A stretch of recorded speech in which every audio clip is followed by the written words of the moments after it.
Rusiya Trump'ın komandasını Kiyevə qarşı qaldırır. Amerikalıların mövqeyi Zelenskini narahat elədi.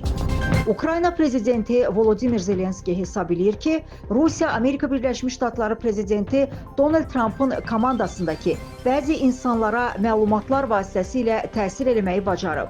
Report xəbər verir ki, Ukrayna prezidenti bunu Time qəzetinə müsahibəsində qeyd edib. Onun sözlərinə görə məlumatlarda bildirilir ki, güya Ukraynalılar müharibəni bitirmək istəmirlər və Kiyevi müharibəni sonlandırmağa məcbur eləmək üçün nəsə eləmək lazımdır. Düşünürəm ki, Rusiya Ağ Ev komandasındakı bəzi insanlara məlumat vasitəsilə təsir eləməyi bacarıb.